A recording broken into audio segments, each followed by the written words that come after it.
Então você precisa sim tomar cuidado, porque senão você pode cometer dois erros. Um, negligenciar esse paciente, como eu comentei, e aí não fazer nada porque tá tudo bem, ele tem reserva metabólica, né? E isso é um mito.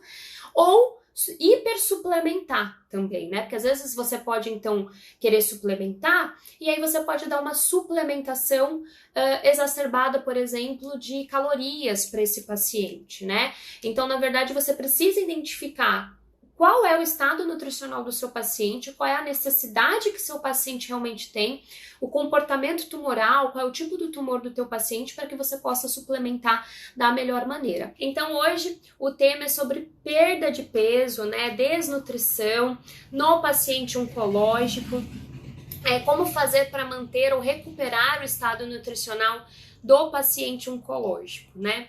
E assim, por que eu escolhi iniciar com esse tema, né? Qual que é a importância da gente falar sobre isso? A perda de peso, né, ela é extremamente comum no paciente oncológico, seja ele em tratamento ou não. Muitas vezes o paciente já apresenta uma perda de peso e ainda nem iniciou o tratamento antineoplásico. E essa perda de peso, ela está associada a um pior prognóstico do paciente. Então, manter o estado nutricional do paciente oncológico é muito importante. Por quê? Né? Por que está relacionado a um pior prognóstico?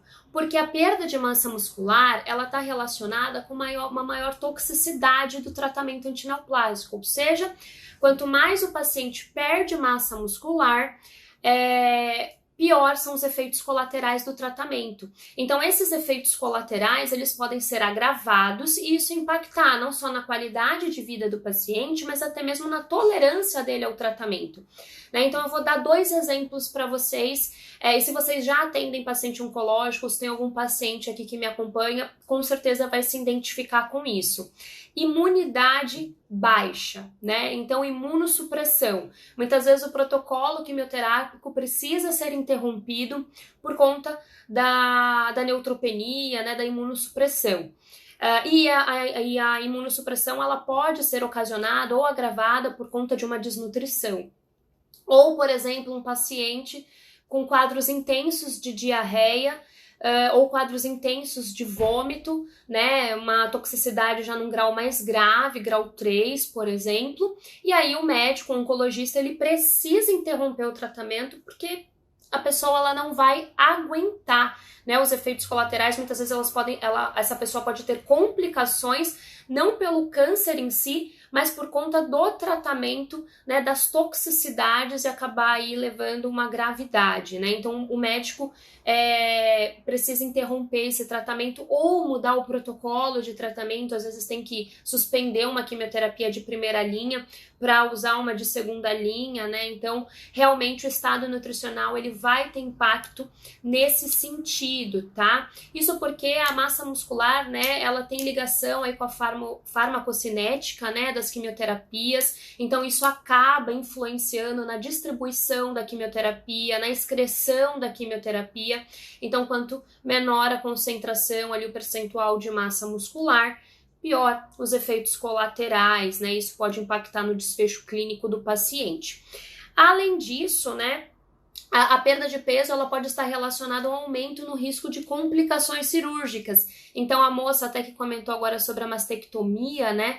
Então, a mastectomia, apesar de não ser uma cirurgia de grande porte, né, é uma cirurgia e muitas vezes essas cirurgias elas podem ter complicações, principalmente as cirurgias do trato gastrointestinal, quando o paciente está desnutrido ou quando tem ali uma perda de massa muscular grave, acentuada. Então, para a gente evitar essas complicações no pós-cirúrgico, é muito importante que a gente estabilize a perda de peso antes da cirurgia, que a gente estimule ali, né, faça um manejo para um estado nutricional mais saudável, para evitar justamente essas complicações. E além disso, né, a perda de massa muscular, ela pode estar relacionada também à perda da capacidade, né, da funcionalidade muscular, e isso vai ter impacto direto na qualidade de vida do paciente, porque veja bem, além dos efeitos colaterais, se o paciente ele perde ali sua capacidade muscular, as atividades do dia a dia dele, sejam dentro de casa, no trabalho, também são comprometidas. E atividades que eu digo é aquelas básicas, por exemplo, tomar um banho, ir ao banheiro sozinho, ou às vezes, por exemplo, tem alguma atividade que a pessoa gosta muito de fazer em casa, cuidar do jardim, ou cuidar dos netos, né? Eu tô dando um exemplo dos filhos, e não consegue mais fazer essas atividades. E isso leva a uma piora da qualidade de vida, obviamente, e a um quadro secundário de depressão. E tudo isso está relacionado a um pior prognóstico, né? Então é muito importante, sim, que a gente aborde esse tema de perda de peso, de desnutrição no paciente oncológico, porque vai ter ligação direta com a qualidade de vida e o desfecho clínico desse paciente, né? E aí vocês podem estar pensando, sim, é importante, mas será que realmente isso é comum? Será que a gente precisa? Isso é tão preocupante assim? Então eu trouxe alguns dados, né, para vocês terem uma ideia do que eu tô falando, da gravidade do que eu tô falando, né? 80% das pessoas diagnosticadas com câncer, independente do tratamento, elas apresentam algum grau de perda de peso. Tá? Eu não digo desnutrição, mas algum grau de perda de peso. 80% dos pacientes. Sendo que 20 a 70% dos pacientes apresentam, aí sim, algum grau de desnutrição, seja uma desnutrição leve, uma desnutrição moderada, e 45% dos pacientes apresentam a desnutrição 45% não, 12% dos pacientes apresentam a desnutrição no seu grau mais grave, mais severo. E aí aqui um dado que eu gostaria de salientar para vocês: 20% das pessoas diagnosticadas com câncer, elas acabam indo a óbito, falecendo, não por conta do câncer em si, mas por conta das complicações geradas pela perda de peso. Então, realmente é algo grave, gente, é algo que nós, como nutricionistas, né, fazendo parte da equipe multidisciplinar de cuidado, nós precisamos nos atentar, nós precisamos prestar atenção, e aí no decorrer dessa live eu vou dar algumas dicas e salientar alguns pontos que eu julgo importante de como a gente pode intervir nesse processo. Mas esses dados, eles são dados chamativos, são dados preocupantes, né? Porque é extremamente comum, gente. Se a gente tá falando de 80% de pacientes que apresentam grau de perda de peso, se você atende paciente oncológico, 80%, com certeza você vai pegar um paciente com risco nutricional, né? Se não chega para você um paciente desnutrido, né? Então, realmente é muito importante que você se atente à perda de peso do paciente. E a perda de peso do paciente oncológico, ela pode acontecer de duas maneiras, tá? A primeira maneira, e aí é muito importante que vocês se atentem ao que eu vou falar agora, tá bom? Muito importante. Gente, eu não comentei no início da live, eu esqueci de falar, mas se vocês tiverem um papel, uma caneta, corre lá, pega um caderninho para anotar todas essas dicas que eu vou dar agora, nessas observações, porque podem ser que sejam úteis para vocês na prática clínica de vocês, ou se você é paciente e está aqui acompanhando, né, pode ser que realmente seja útil aí alguma dica, então anota, tá? Presta atenção, é rapidinho, tá bom? Eu peço aí uma horinha do seu tempo, porque eu tenho certeza que vai te ajudar, tá bom? Essas informações vão te ajudar. E daqui a pouquinho eu vou ler os comentários de vocês, tá bom? Que eu vi aí que tem bastante gente comentando, tá? Então, essa perda de peso, ela pode acontecer de duas maneiras. A primeira maneira é aquela clássica, é aquela que quando a gente imagina um paciente oncológico desnutrido, logo vem a imagem na nossa cabeça, que é aquele paciente que apresenta perda de tecido adiposo, de maneira concomitante à perda de tecido muscular, né? Então, aquela perda de peso realmente do paciente desnutrido, né? Magrinho. Contudo, a desnutrição, a perda de peso, ela também pode acontecer sem alteração visual na composição corporal, somente com a perda de massa muscular. E muitas vezes esses pacientes, eles são negligenciados, e é aí que tá o perigo, tá? Porque o paciente, às vezes, ele até tem um IMC adequado, ou de sobrepeso e obesidade, mas ele tem perda constante de massa muscular, ou até uma perda grave de massa muscular, em detrimento da manutenção ou até do ganho do tecido adiposo, né, da gordura. E aí esse paciente, ele tem as mesmas complicações, né, de um paciente que teve a perda de massa muscular de tecido adiposo, só que muitas vezes esse paciente é negligenciado e não é tratado. Porque o IMC, se a gente se baseia só pelo IMC, tá tudo bem, né?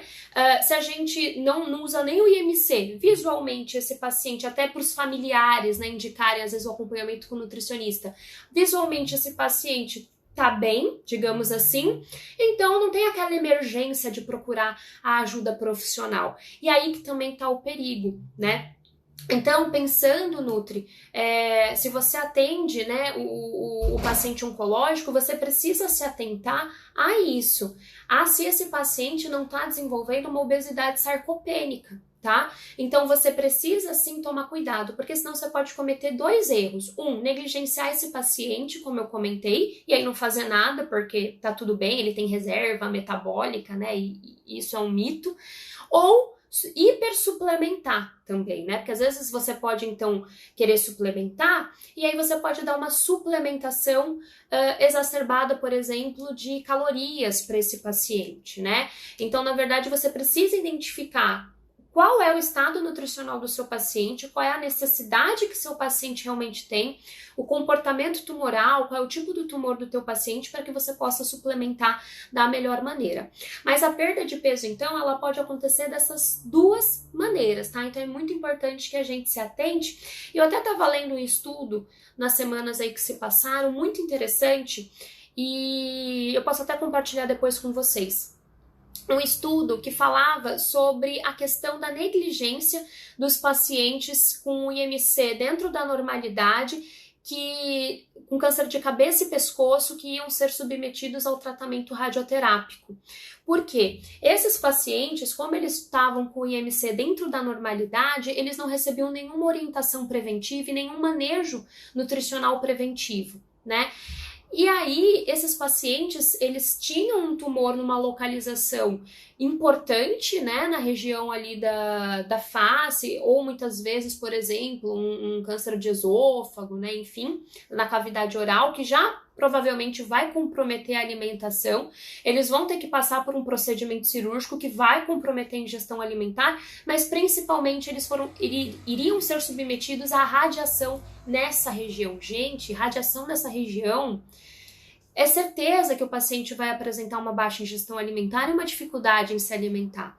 E eles eram negligenciados, né? Nesse estudo foi demonstrado isso justamente por isso, porque eles estavam com o IMC dentro da normalidade. Então, teoricamente, eles estavam bem, estavam fora do risco nutricional. E aí, o que aconteceu? O que esse estudo demonstrou?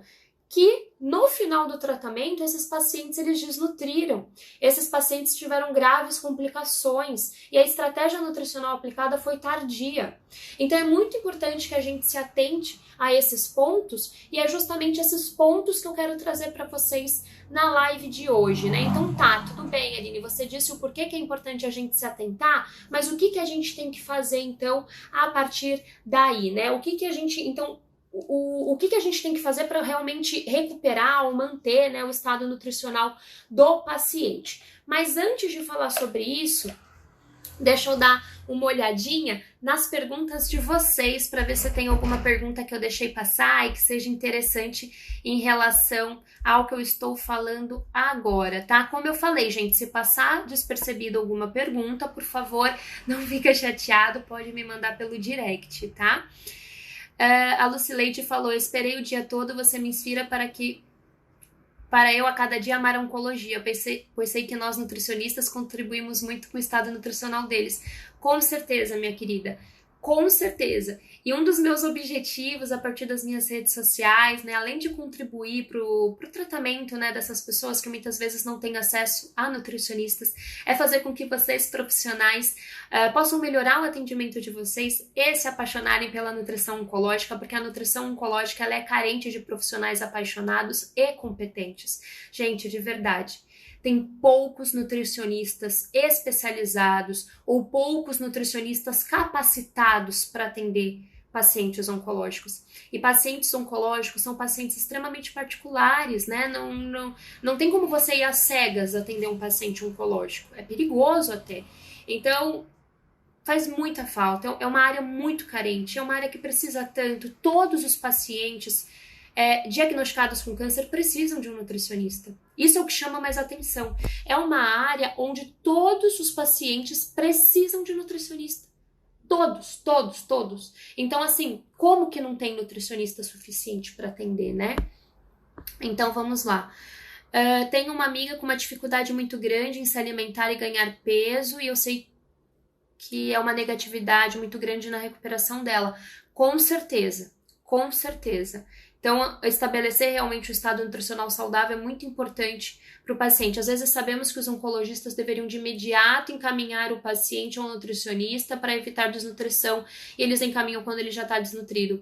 Sim, isso é algo, gente, depois eu continuo lendo os comentários, tá? Isso é algo que é muito comum, mas é um trabalho que tem que partir de nós nutricionistas, tá? De nós nutricionistas, de nós familiares de pacientes oncológicos e de nós pacientes oncológicos. Por quê? Dificilmente esse movimento vai partir do oncologista. Dificilmente, do nada. Do nada ele se atentou que precisa encaminhar de imediato para o nutricionista. Nós, com trabalho de formiguinha mesmo, precisamos demonstrar a nossa importância. Ou seja, faça um contato com os oncologistas do hospital que você trabalha. Faça contato com os oncologistas da região, da cidade de vocês, que vocês atendem. Demonstrem o trabalho de vocês. Mostrem, se exponham realmente. Falem da importância do acompanhamento nutricional. Se você recebe um paciente oncológico, né, uma demanda e está atendendo essa demanda, peça o nome do oncologista que atende esse paciente e faça uma cartinha mesmo de apresentação, dizendo, olha, eu sou a nutricionista responsável. Se você é paciente e está me vendo aqui, pergunte para o oncologista, fale, olha, eu gostaria de receber um encaminhamento para passar com um nutricionista sim, né? É importante, porque é através desse movimento que os oncologistas eles vão ver a diferença entre um paciente que passou com um nutricionista e aquele que não passou, e eles vão começar a entender a importância de encaminhar desde o início. Por quê? Por que não esperar uma desnutrição para passar com o nutricionista? Isso é muito importante, principalmente se você for leigo e está me vendo. A desnutrição, ela tem níveis, né? Existem níveis de desnutrição. Quando a desnutrição ela chega num nível grave, uma caquexia refratária, ou até uma caquexia mesmo já instalada, cada vez mais se torna difícil a intervenção nutricional. Não porque nós não sabemos o que fazer, mas o corpo não reage mais às estratégias. Isso é muito grave. E quando chega na caquexia refratária, infelizmente não há estratégia nutricional que surta efeito. Até me arrepia falar isso, porque, gente, isso é muito grave. Quando chega nesse nível, não tem mais o que fazer.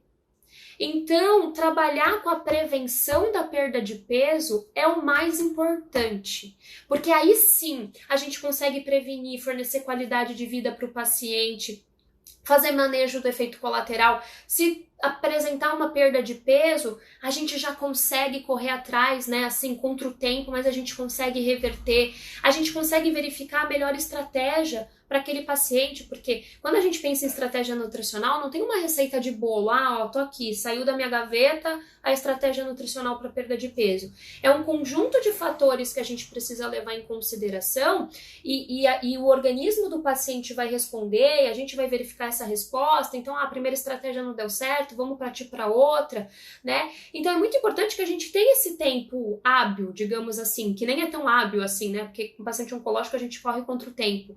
Então, mas é muito importante que a gente tenha essa janela, né? Que é justamente para a gente conseguir fazer com que o paciente recupere o estado nutricional. E tem um ponto importante, que até ia falar mais para frente, mas vou comentar agora já que eu entrei nesse assunto, Que quando eu digo janela, é porque assim, dependendo da perda de peso do paciente, as estratégias elas demoram um tempo, digamos assim, né? O organismo demora um tempo para responder essas estratégias. Então, até estabilizar a perda de peso, e a partir que estabiliza, a gente começar a recuperar, porque tem isso, a gente precisa estabilizar e aí depois recuperar. Demora em torno de 2 meses, né? Então 60 dias, até um pouquinho mais. É claro, cada caso é um caso. Tem pacientes que respondem super bem logo nos primeiros 30 dias. Mas para vocês verem, não é um passe de mágica, né, gente? E aí eu vou explicar nessa live o porquê que não é um passe de mágica. O que está acontecendo no corpo do paciente oncológico que acaba ocasionando essa perda de peso, tá bom? Então, isso que eu queria falar com vocês agora. O porquê que acontece essa perda de peso? Por que é tão comum, né? Então, o primeiro motivo, né, a primeira razão é a inflamação crônica, a inflamação sistêmica que existe no organismo do paciente oncológico. E essa inflamação, ela é ocasionada pelo próprio tumor, pela própria doença. O câncer é uma doença extremamente inflamatória. E essa inflamação, ela acaba contribuindo para alterações metabólicas, né? Então, o que são essas alterações metabólicas? A inflamação, ela gera um aumento, por exemplo, da proteólise, né? Da quebra de proteína. Então, tem o estímulo aumentado da PIF, né? O fator indutor de proteólise. E com isso, aumenta o catabolismo proteico, a perda de massa muscular, né? Também tem um aumento da lipólise, né? Então, ou seja, da quebra de gordura para geração de energia, né, para células. Além disso, né, a inflamação, ela também piora, por exemplo, sintomas de dores, de fadiga, piora os efeitos colaterais. E aí, quando você pensa em piora de efeitos colaterais, também impacta na ingestão alimentar do paciente oncológico, né? Além disso, a inflamação também, ela gera alterações neuroendócrinas. O que são alterações neuroendócrinas? Hormônios, gente, neurotransmissores, então acaba alterando o apetite do paciente, levando a uma anorexia secundária. Então, essa inflamação natural da própria doença leva de diferentes formas a perda de peso e a perda de massa muscular, tá? Além disso, o próprio processo de carcinogênese, né, o próprio comportamento tumoral, ele acaba ativando, né, tem alterações metabólicas, né, além da inflamação, o próprio tumor, e ele acaba ativando as 3 vias principais, né, as 3 vias metabólicas principais para geração de energia para o próprio crescimento tumoral, sobrevivência da célula tumoral. Então, ele acaba gerando uma resistência à insulina, então ele mexe no metabolismo de carboidrato, ele acaba gerando ali, ele acaba mexendo, né, no metabolismo de proteína a partir da gliconeogênese para a produção de energia a partir da proteína e também estimulando, como eu disse, a lipólise, né? Então, eu costumo exemplificar para o meu paciente entender melhor que é mesmo em repouso, deitado na cama dele, é como se ele estivesse numa maratona. Deitado, ele tá numa maratona, então ele tá tendo um gasto energético aumentado, né? Então, é muito importante que a gente entenda isso para que a gente consiga intervir da melhor maneira, né, no nosso paciente. Então, é claro que cada câncer é um câncer e tem alguns tumores, né, alguns comportamentos tumorais que não são bem assim, que são tumores normometabólicos, né, como a maior parte dos cânceres de mama. Eu digo maior parte dos cânceres de mama porque o câncer de mama tem subtipos, né, e é muito importante que a gente entenda esses subtipos para avaliar o comportamento tumoral. Mas grande parte dos tumores funcionam, né, dessa forma, tem esse mecanismo, né, pensando aí em alterações metabólicas. Além disso, a própria toxicidade gerada pelo tratamento antineoplásico, né, ou às vezes efeitos colaterais não da própria químio, mas da radioterapia, né, efeitos colaterais dos medicamentos associados, né, para justamente minimizar efeitos colaterais. Então, às vezes o paciente está utilizando algum medicamento para aliviar algum efeito colateral, mas esse medicamento gera outro efeito colateral.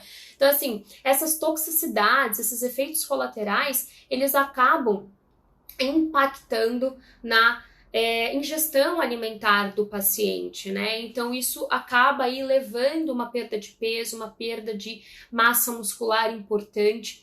Então, esses são os 3 principais fatores que levam à perda de peso e à desnutrição e que a gente precisa, então, se atentar.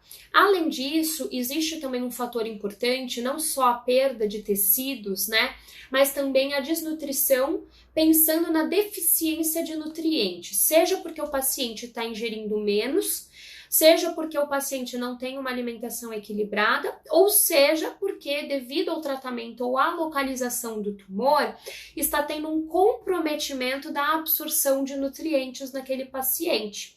Então, também é importante a gente se atentar para absorção, né? Como que tá, por exemplo, o intestino do nosso paciente? Será que é necessário fazer a modulação intestinal? Onde é a localização do tumor, né? Enfim, isso é muito importante para que a gente possa ir adaptando, né, a dieta, né, para o paciente, para que ele possa, enfim, estar bem nutrido, tá? E aí, então, antes de contar para vocês o que fazer, eu vou ler mais um pouquinho dos comentários de vocês e tirar um pouquinho mais de dúvida, tá bom? Então vamos lá, e coloquem aí o que vocês estão achando da live, se vocês estão gostando, se está sendo uma live esclarecedora, né? Se vocês estão gostando do conteúdo, coloquem para mim também, para eu ter essa percepção, né? Esse feedback de vocês, se eu estou falando o que vocês gostariam de escutar, né? Abordando temas que sejam realmente interessantes, tá? Deixa eu dar uma olhadinha aqui. Se somente a alimentação não conseguir alcançar o peso, tem algum suplemento específico para paciente oncológico? Gente, existe. O que acontece, né?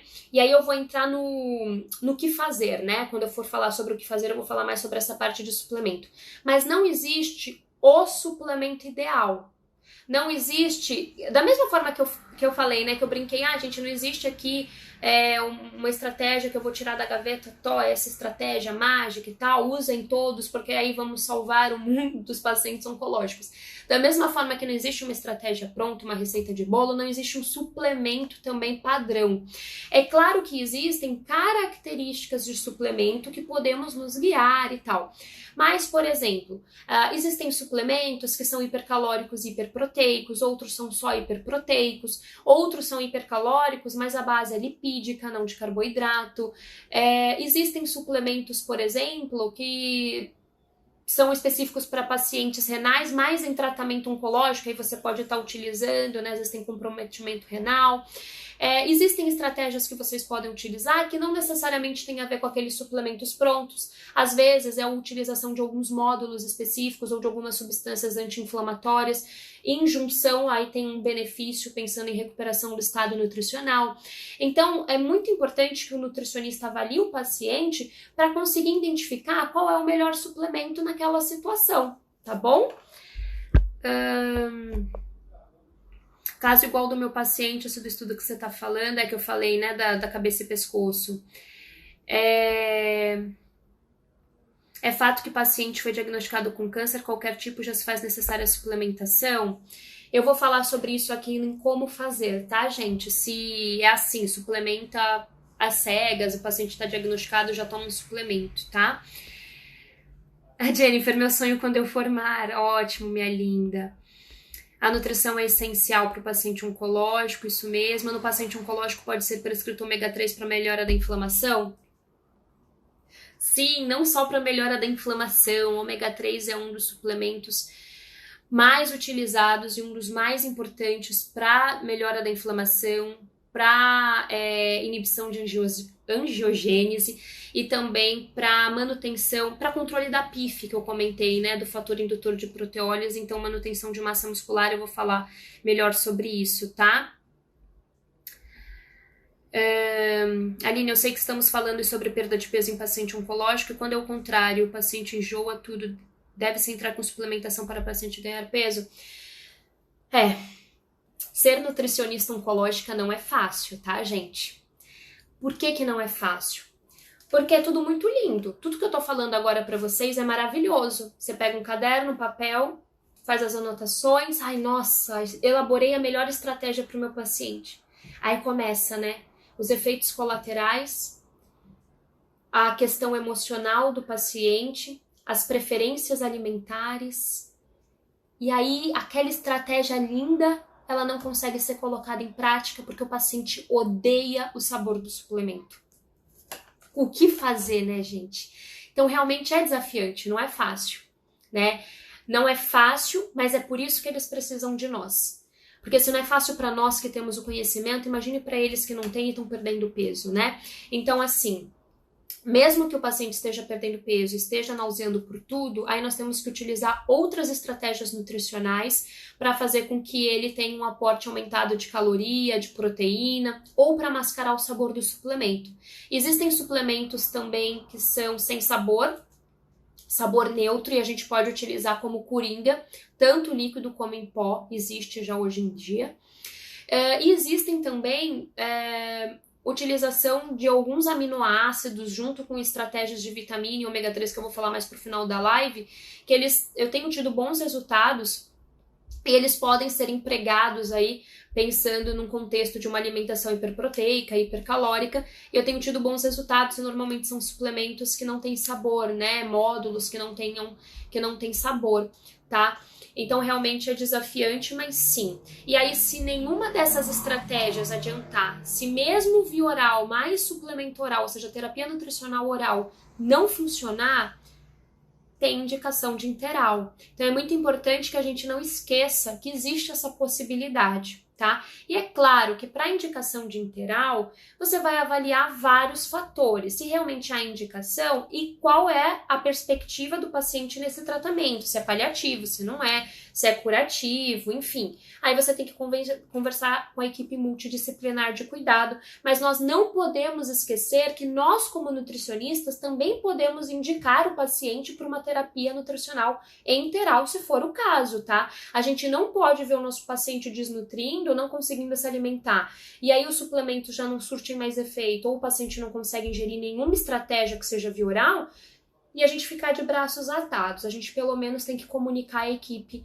médica, né, do que a gente já tentou e do que não tá mais surtindo efeito, tá bom? Então, antes de ler o restante das perguntinhas de vocês, agora eu vou para a parte do como fazer. Então, o que fazer, Aline?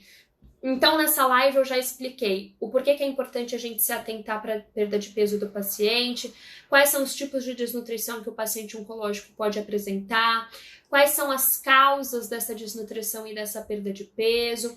E agora eu vou falar um pouquinho sobre o que fazer, né? Como manter ou recuperar o estado nutricional do paciente oncológico. Então, o primeiro ponto é a gente se atentar para o comportamento tumoral e para a individualidade do nosso paciente. Ou seja, a gente precisa se atentar qual é o tipo do tumor, o estágio do tumor, a localização do tumor. Também nós precisamos nos atentar ao tipo do tratamento que vai ser empregado ao nosso paciente. Então, é um tratamento cirúrgico? Onde vai ser a cirurgia? É um tratamento radioterápico? Qual é a localização da radiação, né, que ele vai tomar radiação? É um tratamento quimioterápico? Qual é a droga que vai ser utilizada? Quais são os possíveis efeitos colaterais desse protocolo quimioterápico?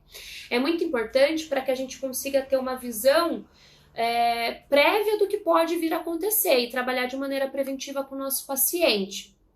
Ou caso ele já esteja em tratamento, né, a gente precisa entender os tipos de tratamento antineoplásico para conseguir intervir.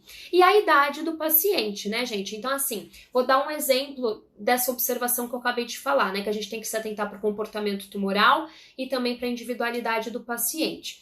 Então, vamos supor que seja um câncer de intestino, que está tendo uma obstrução intestinal, né? Ou um câncer gástrico, está tendo ali uma obstrução também no estômago. E aí, por conta da localização do tumor, esse paciente ele está com uma saciedade, uma plenitude gástrica, ou tudo que ele come devido ao local da obstrução do tumor, ele vomita, então ele vomita sem parar, nada que ele come ele consegue absorver.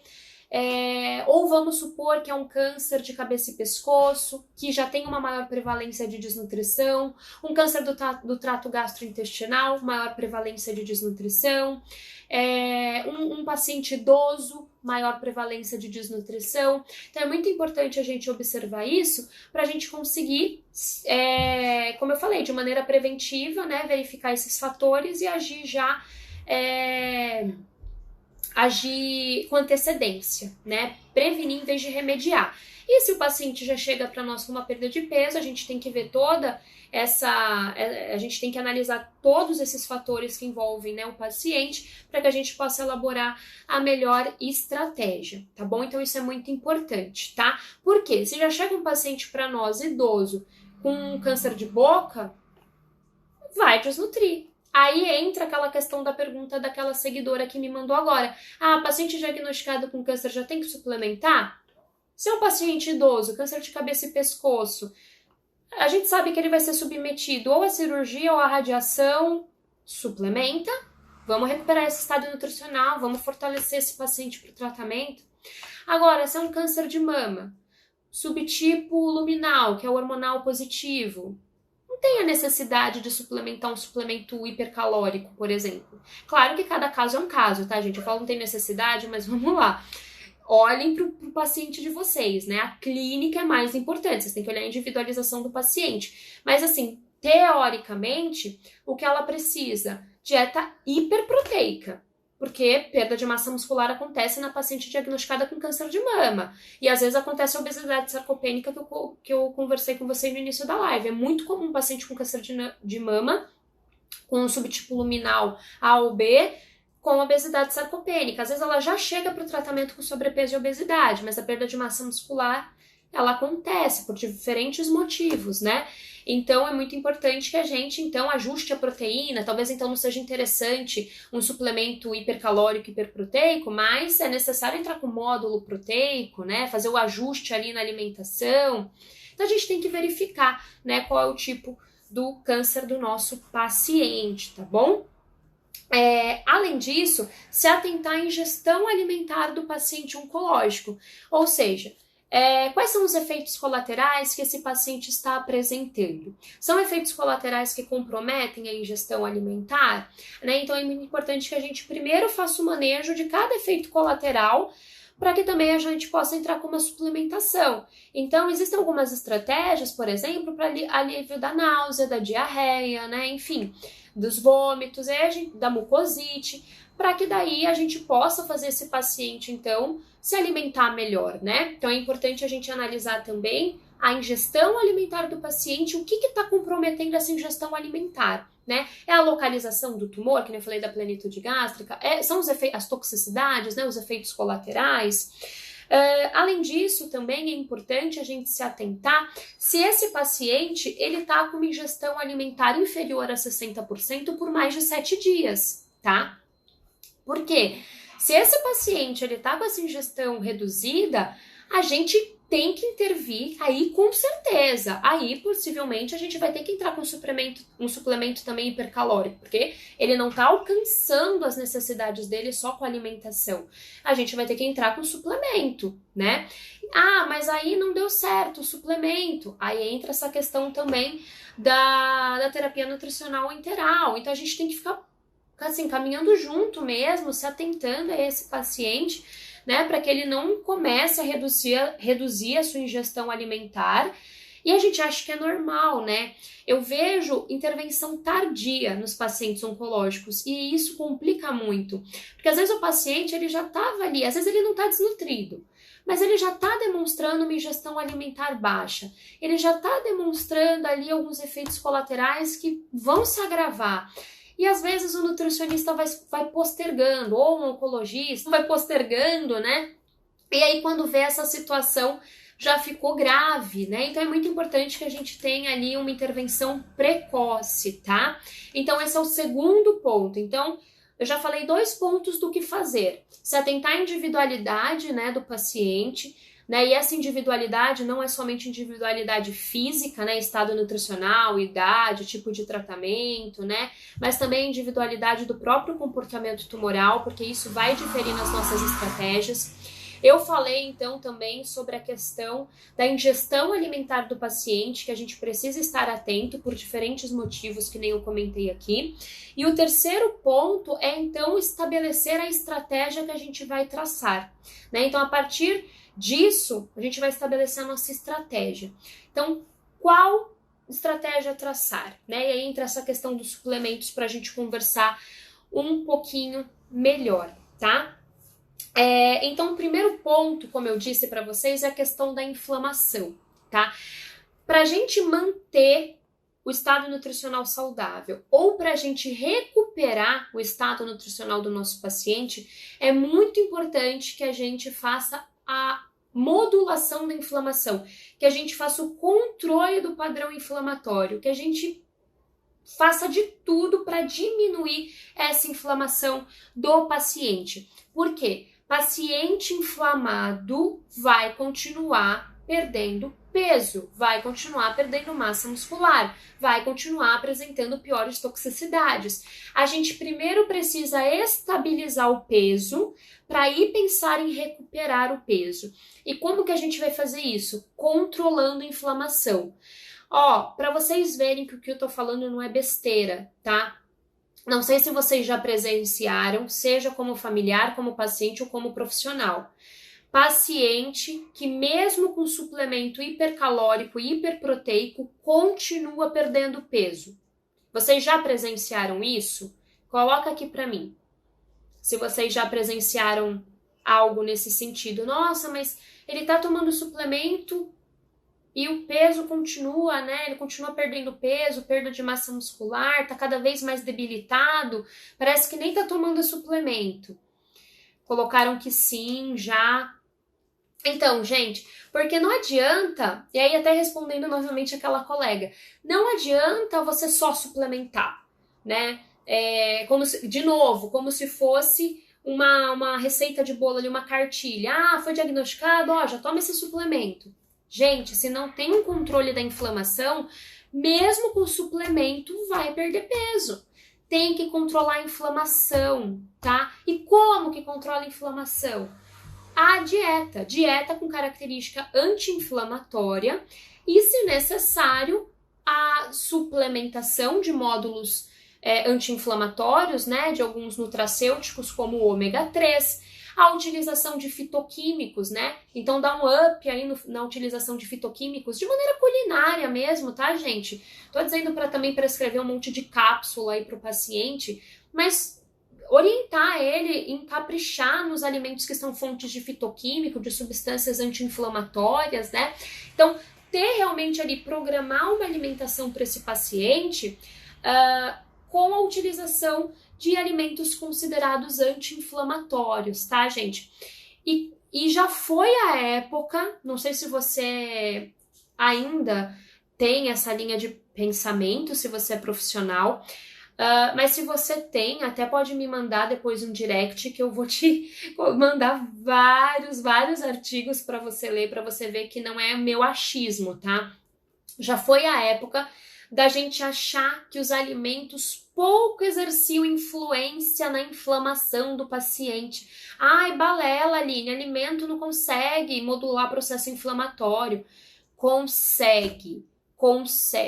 E o que a gente mais tem hoje em dia é estudos fortes, estudos importantes de meta-análise, né, estudos randomizados que demonstram sim que os alimentos eles podem aumentar marcadores inflamatórios ou eles podem diminuir marcadores inflamatórios, melhorando o padrão inflamatório das pessoas de maneira geral, mas pensando em pacientes oncológicos também, tá? Então, qual é a dieta, digamos assim, que os estudos mais demonstram não, né? Mas mais relacionam com uma característica de dieta inflamatória? A dieta do Mediterrâneo e a dieta plant-based, né? Que é a dieta realmente ali que tem como base os vegetais, né? Os alimentos naturais, os grãos integrais, os cereais integrais. Eu não tô dizendo que é dieta onde o paciente só come vegetais, gente. É a base, tá bom? Não me interpretem mal, tá? Eu não tô falando, ai, tá dieta vegetariana. Não, gente, como eu disse, não tem uma dieta padrão para o paciente oncológico. Cada caso é um caso. Mas existe um contexto de alimentação que favorece a modulação inflamatória. E esse contexto você vai adaptar de acordo com a realidade do paciente, de acordo com as preferências alimentares do paciente, de acordo com os efeitos colaterais do paciente. Mas é importante, sim, utilizar alimentos para modular o processo inflamatório. Além disso, é importante também olhar para o intestino quando a gente fala em inflamação. Precisamos cuidar, muito bem cuidado, do intestino dos nossos pacientes, que a gente prescreva uma alimentação condizente com a manutenção de um microbioma saudável, tá? E aí, enfim, isso é tema até para outra live, né? Só falar de microbioma, intestino e tal. Mas é importante a gente se atentar a isso, tá bom? Então, controle de inflamação. Primeiro passo, não adianta suplementar se não controla a inflamação, tá? Segundo passo, se atentar à via oral. E aí, o que é se atentar para a via oral? Primeiro, elaborar uma dieta que seja ali, que tenha, né, a distribuição de macronutrientes da maneira adequada para o paciente oncológico, né? Então é muito importante que a gente se atente para as necessidades nutricionais individuais do paciente.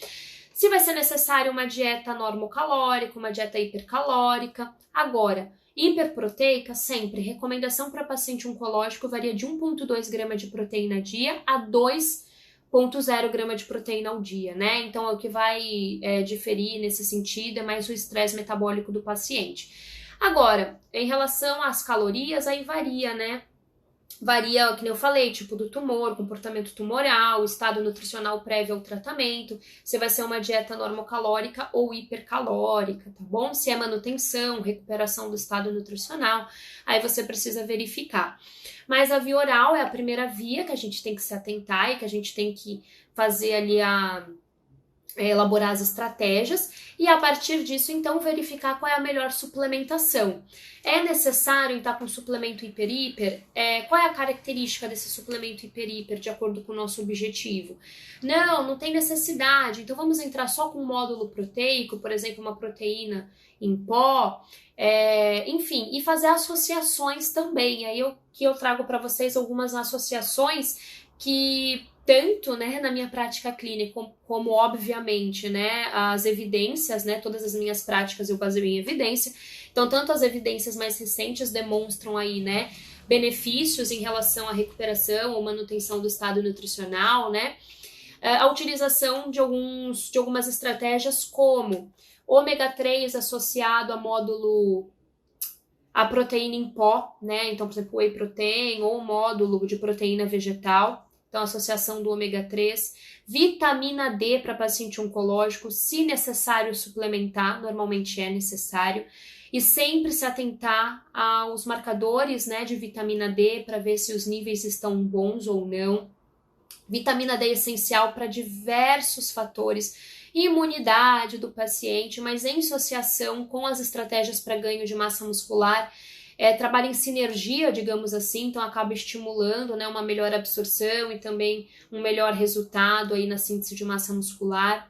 A utilização de creatina monoidratada também pode ser uma opção, né? Aí pensando na questão dos sabores também, normalmente a creatina é sabor neutro e eu tenho tido bons resultados com pacientes idosos, principalmente desnutridos.